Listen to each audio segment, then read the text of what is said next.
नाज़रीन, अवामी न्यूज़ में खबर जो सिलसिलो जारी है। अवांखे पीर वसण का खबर ॾिनाणो। पीर वसण शहर में अॼु 13हें ॾींहुं भी बुख हड़ताल जारी है। आबादगारनि जा नारा पानी ना आहे छो भला करबला करबला। आबादगारनि अवामी न्यूज़ सां ॻाल्हाईंदे ज़वार गुलाम कंबर चांडियो, स्वराज मंगरियो, फयाज़ अली राजपर ऐं ॿियनि चयो आहे त commissioner Sukkur, chief engineer Sukkur, deputy commissioner Khairpur खे मुतालबो कयूं था त पुछड़ी ताईं पानी पहुचायो वञे। अगर 24 कलाकनि ताईं पानी न मिलियो त असां पंहिंजा औरतुनि ऐं मासूम ॿारनि समेत मेहरान नेशनल हाईवे ते धरणो हंदासीं तेसीं ताईं न उथंदासीं जेसीं ताईं पानी न मिलंदो। इन हवाले सां वधीक तफ़सील लाइ असां राब्तो कयो आहे पीर वसण मां अवामी न्यूज़ रिपोर्टर आशिक़ हुसैन मंगरियो सां। जी आशिक़ हुसैन, कहिड़ा तफ़सीलात नाज़रीन खे आगाह कजो। नाज़रीन, हिन वक्त असां पीर वसण शहर में मौजूद आया हूँ। पीर वसण जे अलीबर वाह जे पुछड़ी जे आबादगारनि खे अॼु 13हों ॾींहुं आहे।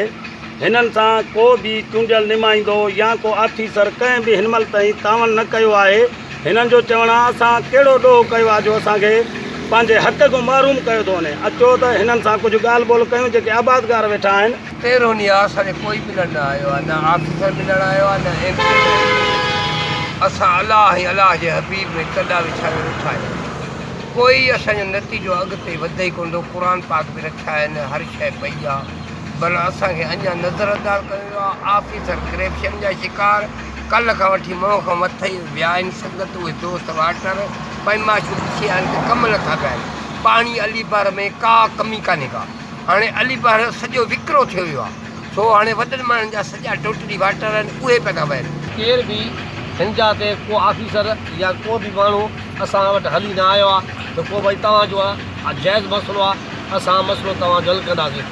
असां आख़िर तक ताणी जेसीं ताणी असांखे पुछड़ी ताणी पाणी न मिलंदो असां न ही धरणो ख़तमु कंदासीं। वाटर कोर्स आहिनि, सभु सुका पिया आहिनि।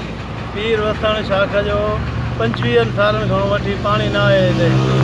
असां जेतिरे ताणी हे धरणो हलंदो एतिरे ताणी हलाईंदासीं। 3 महीना हलियो, 6 महीना हलियो, बिल्कुलु असां मस्तूरात वठी असां पंहिंजा लेडीज़ वठी हिते धरणो हणंदासीं, कैंपूं हणी हिते वेही रहंदासीं। जेतिरे ताणी एतिरे ताणी असां न उथंदासीं। अलीबार जे आबादगारनि खे जेके बुख हड़ताल ते वेठा आहिनि, हिननि जो इहो चवणु आहे त आख़िर में जेको असांजो लामल आहे, जे असांखे पाणी न ॾिनो वियो त असां 12 बचे अची मेहरान नेशनल हाईवे ते धरणो हणंदासीं।